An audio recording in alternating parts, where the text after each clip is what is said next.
안녕하세요. 금융세무사 윤지영입니다. 자, 여러분한테 금융자산과 세금에 관련해서 금쪽 같은 정보를 알려드리겠습니다. 이번 시간은요, 여러분 보시겠지만 개인 투자자 중에서 그럼 개인 투자자 중에 개인 금융소득이 있으실 거고요. 저 금융소득에서 종합소득세 파트가 있고 양도세 파트가 있는데요. 이제 종합소득세 파트는 이제 다른 영상을 보시면 되고 지금은 양도소득세에서 전체 기본적인 거 말씀드리겠습니다. 자, 그럼 근데 제가 보니까 금융상품 같은 경우도 다양하잖아요.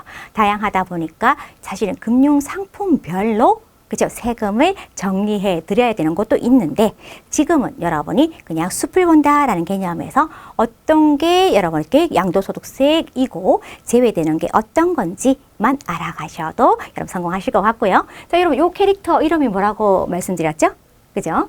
금융세무사 윤지영의 줄임말 금세윤이잖아. 그래서 금세윤 알려줘로 시작하겠습니다. 자, 그러면 여러분이 이것도 여러분 계속해서 만약에 저희 영상을 보신 분은 계속해서 나올 건데요. 제가 이제 다짐하는 의미에서도 있는 거예요. 그래서 금융상품에 관련해서 정보를 제공하는데 소득자, 지급자, 신고자, 금융 컨설턴트에 따라서 원하는 게 다르더라. 그래서 제가 차근차근 올려드리고요. 지금은 투자자, 그죠? 중에서 개인 투자자 중에서 자, 상품, 금융상품의 세금 쪽을 알려드리고 있습니다. 자, 그럼 여러분, 자, 개인, 그죠? 개인 금융소득 세금 중에서 우리는 어떤 거? 요거 지금 주식 매매 차익, 주식 그죠? 환매하거나 양도했을 때 양도 차익이 생기고 그 관련된 거는 양도소득이라고 하죠. 그죠? 양도소득은 이런 분류과세한다는 어떤 의미? 합산되지 않는다. 다른 소득과 그죠? 합산되지 않는다라는 겁니다. 그래서 여러분이 요 개인 세금 관련해서는 자, 8가지가 있고 그 중에서 종합과세되는 거, 분류과세되는 거, 분리과세되는 거.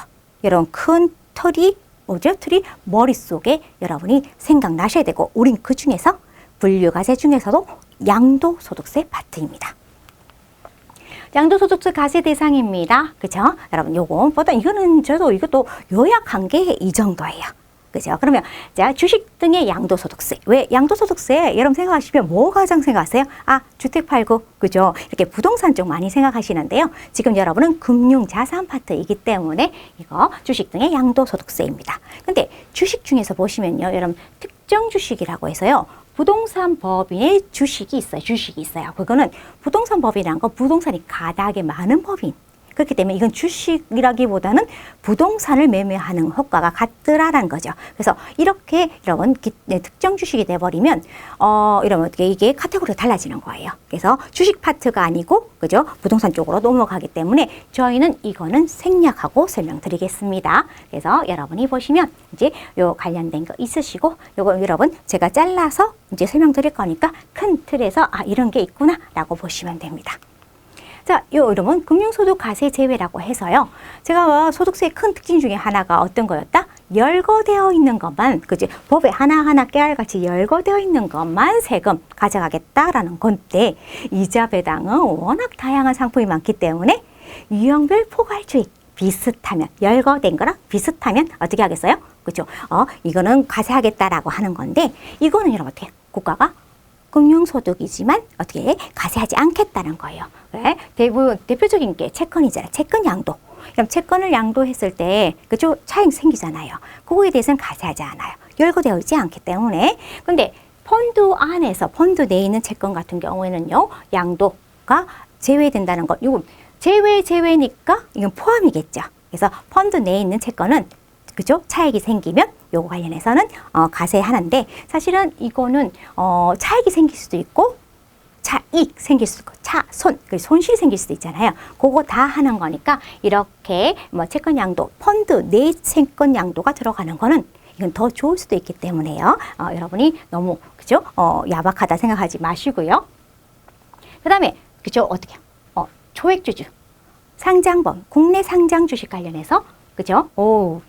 지금 이제 이렇게 얘 이름이 뭐라고요? 금세윤이 밟고 있네요. 자, 소액주주의 장내 거래, 그죠? 주식의 국내 장장 주식 같은 경우에 소액주주가 장 내에서 만약에 거래하는 거는 그죠? 세금안. 그래서 여러분 어떻게 해요? 지금 대부분에 관련해서 주식같이 이제 주식 거래하시면서 차익이 생긴 거에 관련해서는 세금 걱정하시지 않으셨잖아요. 그렇죠? 걱정하시지 않았는데 이제 조금 걱정해야 되는 거는 제가 조금 이따 말씀드릴게요. 지금 현행 걱정할 필요가 없으세요. 그리고 여러분 원래 그죠? 이익 관련돼서 소액주주가 장외거래소인 KOTC에서 거래되는 이런 비상장, 중소, 중견기업 관련해서 주식도 과세 제외로 되어 있고요. 국내 집합투자기구인데 여러분 집합투자기구 너무 힘들죠? 펀드라고 생각하시면 되는 거예요. 국내 펀드, 그죠? 내에서 상장 주식 양도는 제외되어 있더라라고 보시면 되고 국내 상장 주식형 ETF도 양도소득은 과세 안 된다, 비과세되어 있고요. 과세 제외로 되어 있습니다. 국내 주식형 ETN 양도소득도 안 된다, 그죠? 그리고 이런 관련해서 파생결합증권 관련해서 ELS 양도 관련된 거는 일단은 과세 제외로 되어 있고요.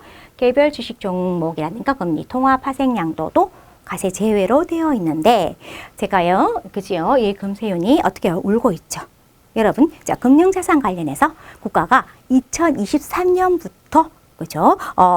금융자산 관련된 세금 구조를 대폭적으로 바꾸겠다라고 해서 발표가 돼 있는 상태고 안타깝게도 이렇게 제외 있는 게 어떻게? 자, 금융세제 개정안에는요, 투자소득으로 해서 따로 분류 얘들만 모아서 세금을 그죠?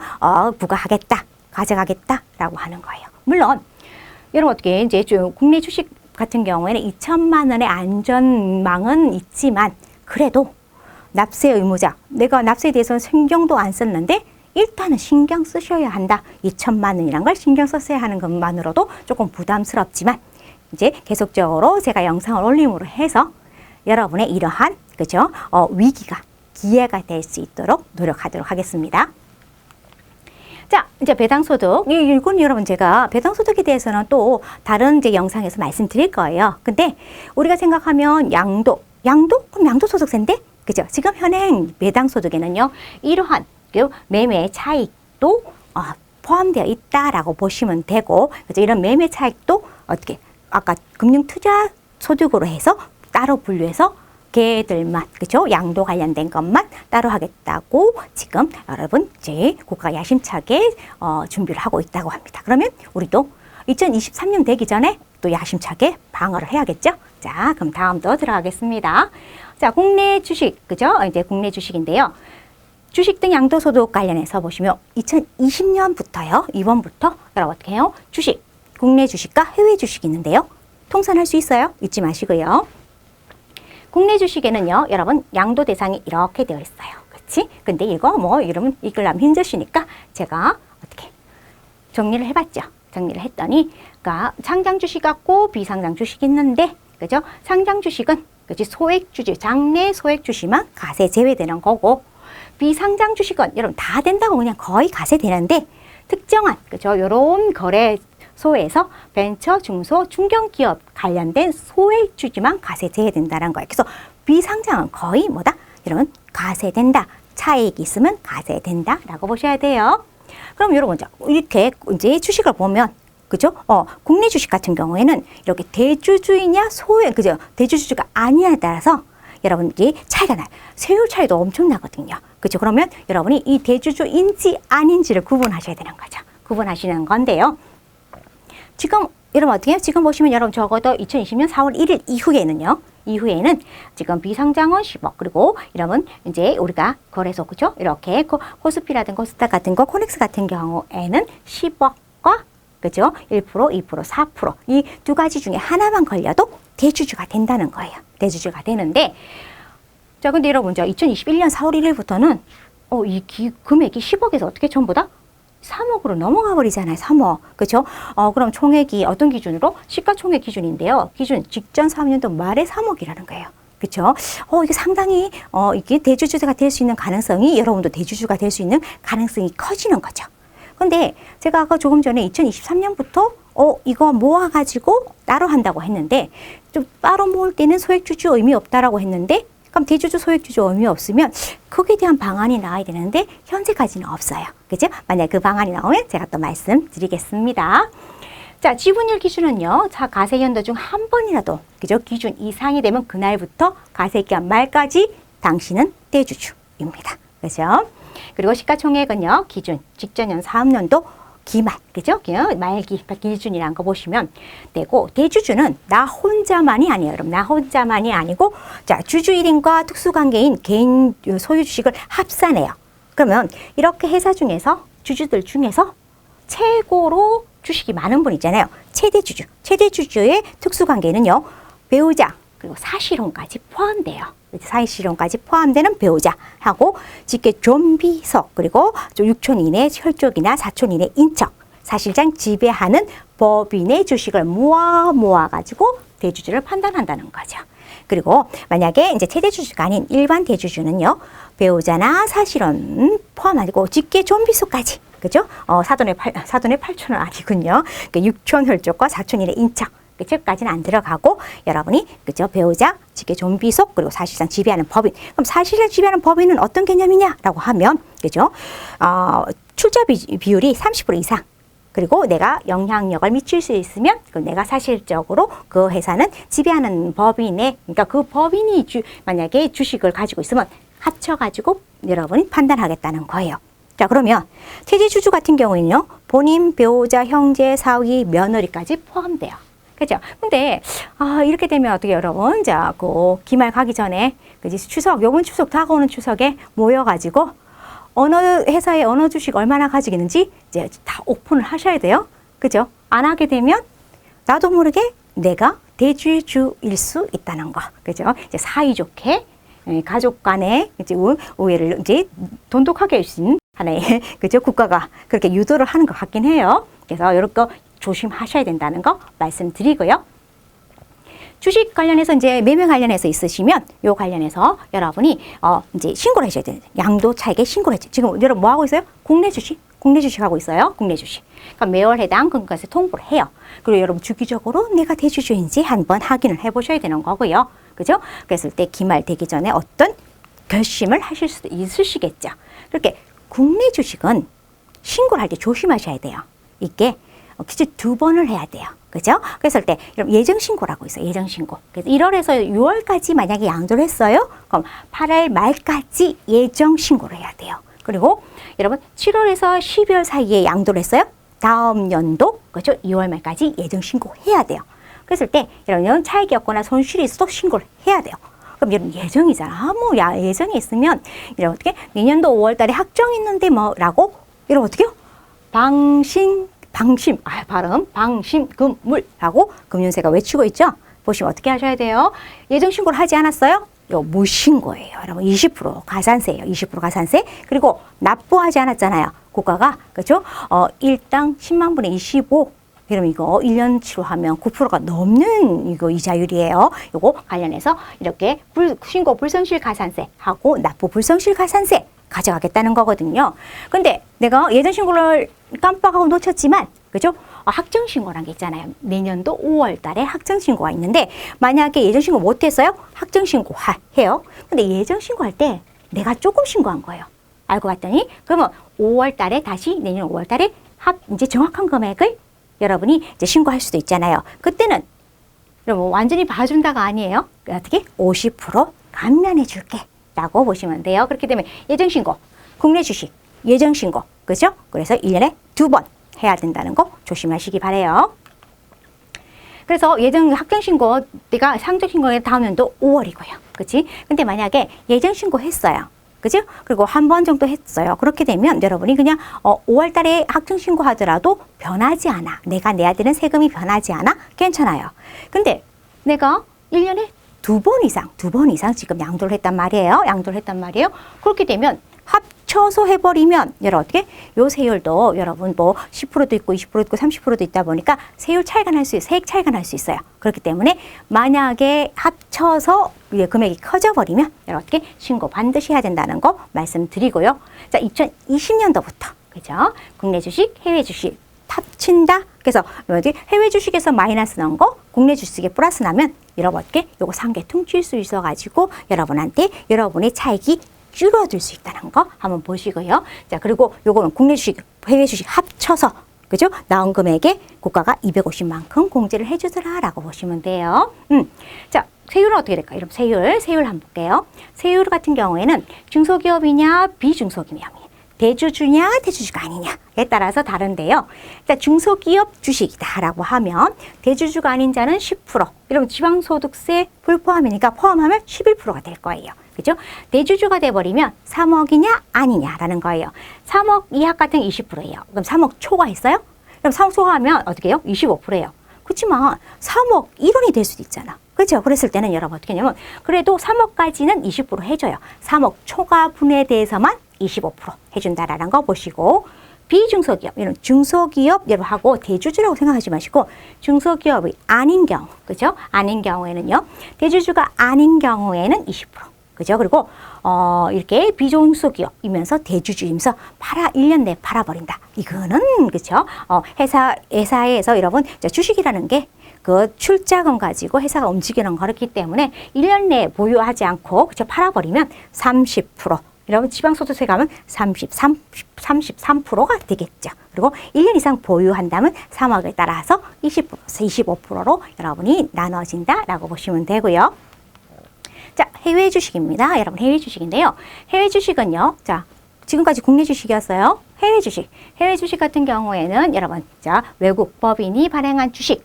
그치? 근데 국내 증권회사에 상장된 주식은 제외하고 외국 법인이 발행한 주식으로서 국내 상장, 증권시장과 비슷한 해외 시장에 상장된 주식, 그 해외 주식을 하게 되면 이런 자, 주식 상장했는지 여부, 수익 주지 여부 상관없이 모두 양도소득세 낸다라고 보시면 돼요. 그러면 여러분이 1월에서 12월 31일까지 매도한 분이라고 생각하시는데 이때 조심할 게 결제일이 12월 31일 이전이어야 된다. 그죠? 그러니까 12월 31일이라 판 거는 아니라는 거예요. 그죠? 판 건 아니기 때문에 만약에 휴일이 없다라고 하면 미국이나 일본은 12월 28일까지 팔아야 된다. 그죠? 그리고 홍콩은 12월 29일이고요. 중국은 연말 납회일 이전에 따라 최종 거래일 전에 파셔야지 그 해에 매도한 걸로 보고 다음 연도 5월 달에 신고하시면 된다라고 보시면 돼요. 당연히 수익과 손실이 생기면 이런 상계하시는 거고요.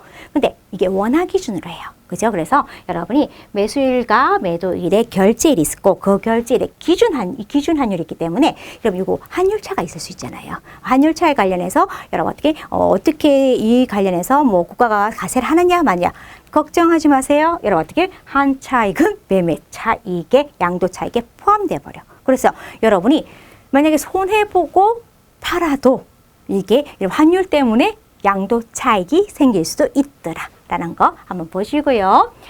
자, 이거 이제 증권사에 의뢰해서 여러분이 확인하셔야 된다. 그리고 양도도 외국에서 납부한 세액이 있으면 외국 납부 세액 영수증 반드시 제출해 주셔야 되고요. 국내 주식하고 다르죠. 해외 주식은 어떻게 한다고? 1년에 한 번, 그죠? 확정신고 때만 신고한다라는 거. 올해부터 국내랑 해외는 합친다, 통산한다라는 거 보시면 돼요. 자, 이런 걸 통해서 여러분이 절세에 이용해 주시기도 하면 되는 거죠. 자, 근데 증권사를 만약에 의뢰를 해요. 근데 내가 증권사를 여러 군데 증권사를 의뢰를 해요. 그렇게 되면 여러분이 만약에 증권사에게 신고 대행을 맡기신다. 그치? 한 해 증권사에게만 신고하시는 게 좋아요. 그 나머지 거는 자료를 같이 주시는 게 좋아요. 왜? 각각 해버리면 이제 이 사람은 이 내가 가지고 있는, 그죠? 우리 증권사가 가지고 있는 자료밖에 못 보기 때문에 다 뭐다 여러분 250만 다 공지할 수도 있죠. 손실 나거나 이익 나는 거 이거 뭐다 상계 처리도 못하죠. 그죠? 그렇기 때문에 한 회사만 여러분이 콕 찍어서 신고 대행 맡기시길 바라고요. 여러분 자 중소기업 외로 나와 있지만 해외 주식은 거의 여러분 어떻게 지방소득세 포함이에요. 22%라고 보시면 됩니다. 자, 조금만 더 달려갈게요. 보시면 이제 국내외 파생 상품이 있어요. 이런 파생 상품이 있고요.